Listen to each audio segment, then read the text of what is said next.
Bonjour à tous, je vous retrouve pour la nouvelle recette de la semaine. Et oui, d'ici 3 jours, nous allons fêter Halloween. Et en plus, c'est les vacances scolaires. Donc, je vous propose de réaliser le dessert pour votre fête d'Halloween. Alors, je vous parle bien d'un dessert avec le moule à fond amovible de Thermomix. Donc, c'est un diamètre de 20 cm. Et ça sera un gâteau au potiron. Et oui, là, j'ai une très belle courge du jardin. Je vais en profiter pour vous la préparer en version sucrée. Alors, c'est un dessert que j'ai déjà fait, c'est bluffant, c'est hyper moelleux et je vous assure que personne ne trouve que c'est fait à base de potiron.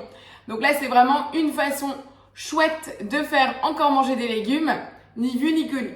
Ce n'est pas une recette personnelle, c'est une recette cookie doux et rassurez-vous, vous pouvez la réaliser quel que soit le modèle de Thermomix que vous possédez. Je l'ai déjà programmé, je vais donc dans mon menu, ma semaine à aujourd'hui, vous allez voir un super gâteau d'Halloween, juste ici, avec un très beau glaçage. Et oui, c'est Mr. Jack qui peut faire peur. Voilà, on va commencer à cuisiner. Donc on nous demande déjà de préchauffer le four à 180 degrés. Voilà, donc sur le moule à manquer, n'oubliez pas de bien le beurrer pour qu'il se démoule facilement. Et surtout à démouler quand c'est froid, je vous le répète, parce que très souvent, on est pressé de le démouler et il est trop chaud. Et donc du coup, vous allez avoir la matière qui reste collée sur le moule. Ça serait bien dommage. On va commencer par mettre 100 g de noix. On va venir les réduire un tout petit peu, donc vitesse 5 pendant 4 secondes. Donc on a encore quelque chose d'assez épais pour rajouter vraiment du croquant au gâteau. Voilà, donc le gâteau, il nous faut 250 g de chair de potiron. Donc moi, c'est du potiron du jardin, donc je sais qu'il n'est pas traité, donc je laisse la peau. À vous de voir, si vous arrivez bien à l'éplucher, vous pouvez. Moi, je vais retirer ce que je peux. Ce que je voulais vous montrer, vous voyez encore cette belle lignée de grains de potiron. Ben moi, je vous conseille en fait de les garder puisqu'on peut les consommer. Vous pouvez les faire sécher sur une plaque au four. Donc justement, retirez-les comme vous utilisez le four pour le gâteau. Sur la plaque du dessous, vous allez pouvoir mettre vos petites graines avec une petite touche d'huile et des épices, paprika, curry et vous pourrez facilement les grignoter à l'apéritif. Enfin voilà, c'est une petite technique anti-gaspi. À vous de voir ce que vous avez envie de faire. Je vais venir couper mes 250 g de potiron et je vous retrouve de suite. Voilà, j'ai donc les 250 g de potiron que je vais venir mettre directement dans mon bol. On va à nouveau réduire le tout, forcément. Ça va donner une jolie couleur au gâteau, mais ça va être introuvable. Donc on va venir mixer le potiron 20 secondes à la vitesse 5. Notre purée de potiron, c'est comme l'esprit des carottes cake au final. Seulement là, c'est Halloween, donc on fait au potiron. Et surtout, c'est la saison, donc c'est pour ça que je mets le doigt dessus. Et pour les mamans qui sont en difficulté pour faire manger des légumes à vos enfants, certes, il y a un glaçage au sucre sur le dessus, mais au moins, ils ont mangé du légume. Je viens de racler les parois. Je vais venir rajouter 4 œufs entiers. Sur ce gâteau, c'est vraiment top. Il n'y a vraiment pas de manipulation compliquée. On ne fait pas monter les blancs en neige. C'est vraiment juste super facile. On vient rajouter 150 g de sucre. Bon, j'en enlève toujours un tout petit peu. Je mets 130 g au maximum, mais ça, c'est une question de goût. Vous n'êtes pas obligé, hein. Vous pouvez suivre la recette, il n'y a aucun souci. On vient rajouter 75 g d'huile de tournesol. Si vous n'en avez pas, utilisez du colza, quelque chose de neutre en fait, hein, pas d'olive. Alors, on va rajouter de la cannelle. Et oui, le couvercle et le gobelet doseur et on va venir mélanger 15 secondes à la vitesse 6. Donc à la base du mélange, on va venir ajouter 200 g de farine, une cuillère à café de levure chimique, donc c'est à peu près l'équivalent du demi-paquet, hein, puisque c'est des paquets de 10 g. Et en plus de la levure chimique, on rajoute encore une cuillère à café de bicarbonate. Donc ça va vraiment permettre un développement de votre gâteau et donc une texture hyper légère. Et une petite pointe de sel. On vient remettre le couvercle et le gobelet doseur et on va mélanger 6 secondes à la vitesse 5. On rajoute les 100 g de noix qu'on avait préalablement hachées au mélange. Et là, on vient tout simplement mélanger le tout à la spatule et on vient verser dans le moule. Je vais juste le beurrer au préalable et je viens le verser directement dans mon moule. Je vous disais à peu près une vingtaine de centimètres de diamètre et je vais le cuire 40 minutes à 180 degrés en chaleur tournante. J'ai donc beurré et fariné mon moule, ça je vous le conseille fortement pour pouvoir bien décoller le gâteau. Je vais venir transvaser la totalité de ma préparation. Juste petit conseil, attention, portez bien votre moule sur les bords et non pas la main en dessous, c'est un fond amovible. Je vous le dis avant que tout dégouline sur les pieds, surtout si vous réalisez ce gâteau avec vos enfants avec ce type de moule là.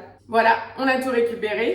Mon moule est à moitié plein. Je vais maintenant le mettre au four. Mais avant ça, je vous disais justement la petite technique avec les graines de courge. Donc j'en ai pas beaucoup, je vous l'accorde, parce que c'était plus qu'un petit tiers de courge. Mais comme mon four est allumé, je profite de la cuisson. Et donc là, qu'est-ce que je vais venir mettre? Je vais venir mettre du sel, quelques petits épices et du paprika. Après, si vous en avez plus, si vous faites une courge complète, mettez-les dans un saladier, mettez les épices et secouez-les pour vraiment bien les imprégner. Là, moi, je les ai déjà sur la plaque, c'est un tout petit peu plus compliqué. Voilà, je les éparpille, ils sont bien répartis. Donc voilà, je vais maintenant enfourner le tout et je vous retrouve dans 40 minutes pour le gâteau. Par contre, pour les petites graines de courge, je vais les laisser 10 minutes max. Je vous laisse surveiller, je vous retrouve après à la sortie du four. Pour la suite, le glaçage et la déco. À tout de suite.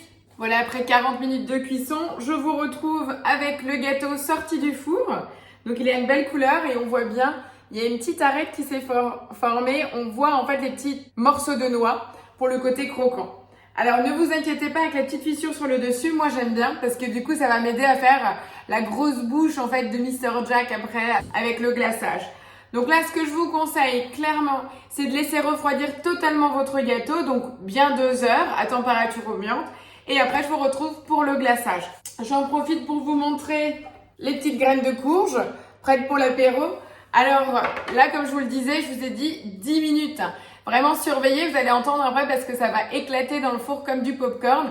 Donc là, c'est qu'il faut les sortir. Et après, ça vous donne quelque chose de croustillant et que vous pouvez facilement grignoter à l'apéritif. Et c'est du zéro gaspille. Voilà, donc je vous retrouve après complet refroidissement du gâteau pour le glaçage au sucre. Et après, la dernière étape, le glaçage au chocolat. À tout à l'heure. Voilà, après 2 heures, mon gâteau a enfin refroidi, donc je vais venir le démouler. Voilà pourquoi j'utilise les moules à fond amovible, parce que c'est quand même très facile et on va pas se le cacher. On ajuste encore le fond du gâteau. Donc là, je vous propose d'utiliser une spatule, une grande spatule comme ça, pâtissière. Je vais venir passer entre l'épaisseur du gâteau. Voilà, j'ai donc démoulé le gâteau. J'ai déjà disposé sur mon plat puisque maintenant on va venir faire le glaçage au sucre. Donc vous avez vu, cette petite fente sera la bouche du Jack. Donc, pour faire le glaçage au sucre, tout simplement, on continue la recette, tout est noté, vous pouvez pas vous tromper. Par contre là, on repart avec un bol propre et sec. Donc on va venir mettre 200 g de sucre, voilà. On nous demande de mettre une cuillère à soupe de zeste d'orange. Alors moi je sais que mon fils n'aime pas trop ça, donc j'ai trouvé le subterfuge.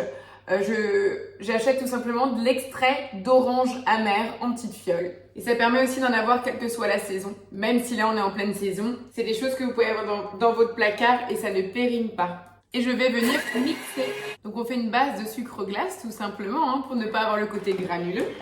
Ça sent bon même avec mes quelques gouttes d'orange. Voilà. Donc là c'était 25 secondes puisqu'on avait 200 grammes. On va venir racler les parois. Et je viens rajouter un blanc d'œuf complet à notre mélange, tout simplement, sucre et orange. Et je viens à mixer à nouveau 10 secondes vitesse 6. C'est tout simplement la base d'un glaçage au sucre comme pour les éclairs ou autres. Et voilà. Je vais verser une partie sur le gâteau et j'attrape une spatule coudée pour venir répartir donc le glaçage sur l'ensemble du gâteau. Même si ça coule, c'est quand même relativement épais, donc ça nous laisse vraiment le temps de passer le coup de spatule. Je vais venir m'aider comme ça avec la spatule du Thermomix pour lisser le glaçage. Donc là tout simplement je passe avec ma spatule coudée tout autour pour lisser. Ça se dispose vraiment très très bien. Maintenant que j'ai une couche sur tout le pourtour du gâteau, je vais tout simplement laisser venir sécher le glaçage pendant 2 heures. Je vais nettoyer les petites gouttes sur le côté, c'est que du sucre, vous inquiétez pas. Et une fois que ça sera bien sec, bien figé, on viendra finir le décor avec le chocolat fondu. Dernière étape de notre gâteau Halloween. Franchement, c'est vraiment simple, vous inquiétez pas. Ça présente bien, c'est facile et ça plaît. Allez, à tout à l'heure, après 2 heures de séchage pour le décor au chocolat. Voilà donc, on vient de laisser sécher le glaçage blanc du gâteau, à minima 2 heures, vous voyez. Ça a super bien séché, très peu de gaspille, on est au top. Maintenant, pour faire en fait les yeux et la bouche de Mr. Jack, on va prendre du chocolat couverture.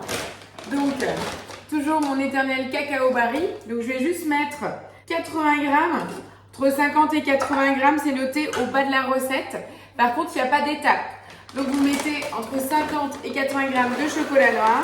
On va venir mixer le tout puisque moi c'est déjà en pépite, mais je vais quand même mixer 5 secondes à la vitesse 10. Attention, c'est parti.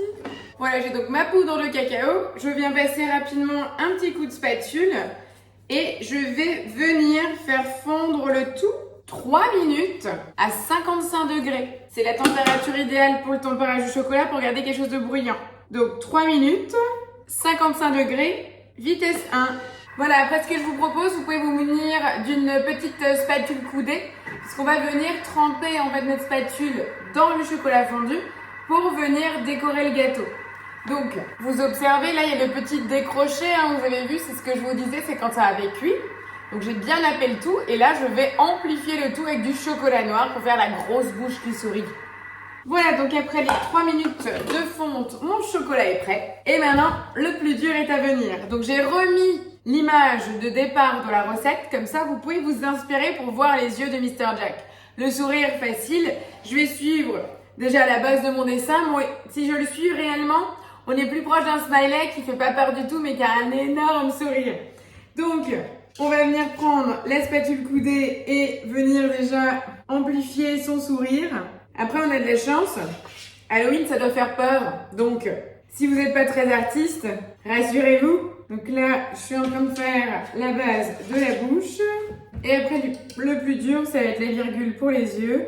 Donc là, ça demande un tout petit peu de concentration. Donc là, je vais faire la grosse balafre de Mr. Jack. Je trouve que là, on n'est pas trop mal. Et là, je dirais qu'on a un Mr. Jack, bon, plutôt gentil. En plus, comme le glaçage a bien séché, il tient sur le plat. Voilà mon gâteau d'Halloween en direct, live. Bon, c'est plus un smiley rigolo, mais en même temps, voilà, faites comme vous pouvez. Moi, c'est pas mon fort non plus la déco comme ceci, mais c'est pas grave, c'est fait avec le cœur. Et surtout, c'est un gâteau à base de potiron. N'oubliez pas comment faire manger des légumes à vos enfants. Voilà, c'était la recette de la semaine. J'espère que ça vous a plu et je vous donne rendez-vous la semaine prochaine. Happy Halloween! À la semaine prochaine!